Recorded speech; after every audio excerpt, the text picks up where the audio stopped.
하나님의 말씀은 하박국 3장 17절에서 18절 말씀입니다.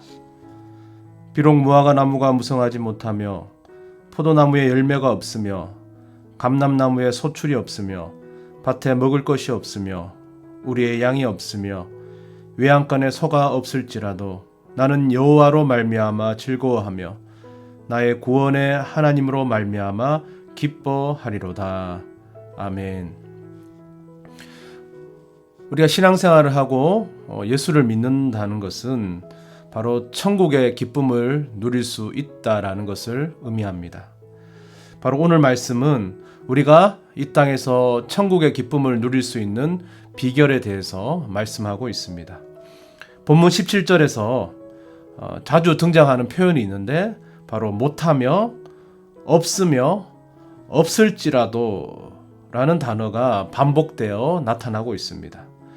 이들 단어는 대체적으로 물질적인 풍요와 관련이 있는 것인데 바로 본문은 이런 물질적인 것이 없다 할지라도 우리는 기뻐할 수 있다라는 말씀을 하고 있습니다.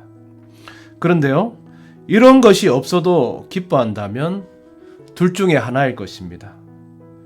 첫째는 정신이 나갔거나 아니면은 이것이 없어도 기뻐할 만한 특별한 무엇인가가 있기 때문에 이런 말을 할 수가 있는 것입니다.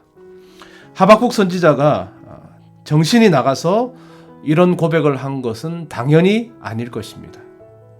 그에게는 분명 아무것도 없어도, 물질적으로 아무것도 없어도 기뻐할 수 있는 분명한 이유가 있었던 것입니다. 바로 18절 말씀, 나는 여호와로 말미암아 즐거워하며 나의 구원의 하나님으로 말미암아 기뻐하리로다. 바로 그가 물질적인 것이 없다 할지라도 기뻐할 수 있었던 기쁨의 근원은 바로 하나님이었습니다. 그런 의미에서 기독교인은 감옥에서도 찬송할 수 있고 장례식장에서도 찬송을 부를 수 있는 것입니다. 그런데 그러려면 성도는 금방 없어질 이 세상의 공허한 물질적인 것, 재미와 쾌락에 취해서는 안 되는 것입니다. 물질적인 소유나 세상적인 성공만 쫓는 사람이 돼서도 곤란합니다. 성도는 내면적이고 영적인 기쁨을 찾고 이를 자기 삶을 통해서 드러내는 사람이어야만 하는 것입니다. 선지자는 오늘 하박국 1장에서 어찌하여라고 3번이나 강한 의문을 가지고 하나님을 향해서 부르짖고 있습니다. 그런데 3장에 와서는 이 어찌하여라는 표현이 이 3장에서는 없으며 없을지라도 라는 말로 바꿔지고 있습니다. 즉 3장에서 하박국 선지자는 없을지라도 라는 이 말을 3번이나 반복하면서 하나님을 향한 감사와 기쁨의 찬송을 올려드리고 있습니다. 그렇다면 어떻게 어찌하여가 비록 뭐뭐 할지라도 라는 표현으로 바뀔 수가 있었을까요? 그 비결은 다음과 같습니다.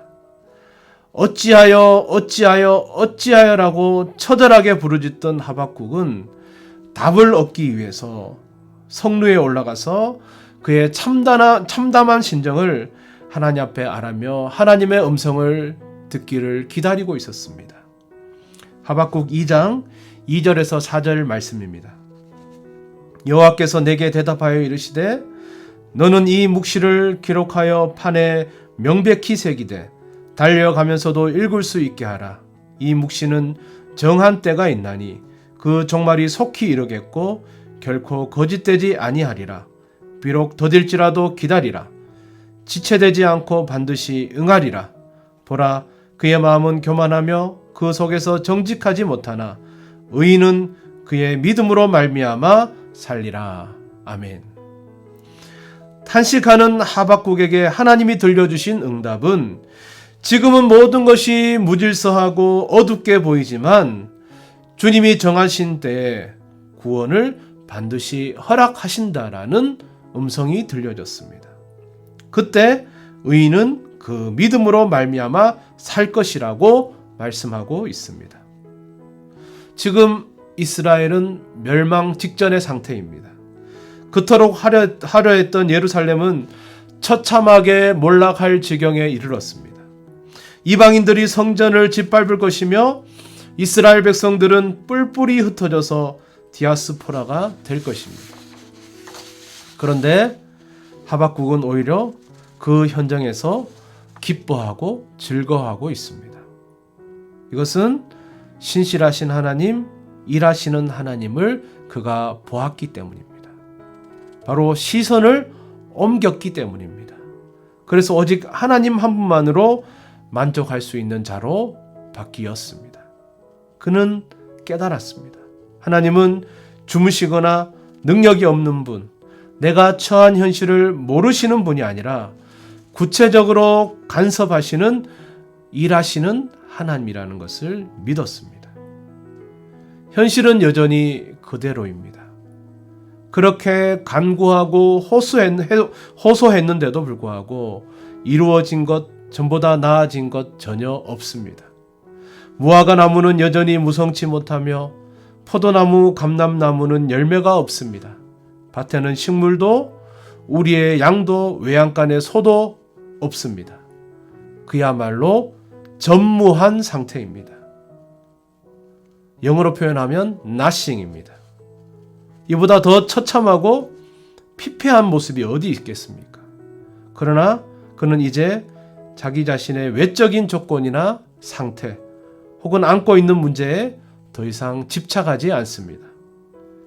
바로 문제 너머에 계시는 하나님, 그분의 대역전 드라마를 기다리고 믿고 있는 것입니다. 우리 하나님은 우리 인생을 역전시키시는 하나님, 바로 전무한 상태, nothing을 전부로 바꿀 수 있는 분이 우리 하나님이라는 것을 확신했기 때문인 것입니다.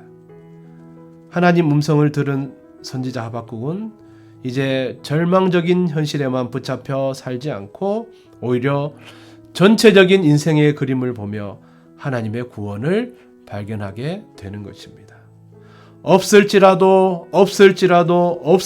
없을지라도라는 고백을 하며 감사와 기쁨의 찬송을 부르게 되었습니다.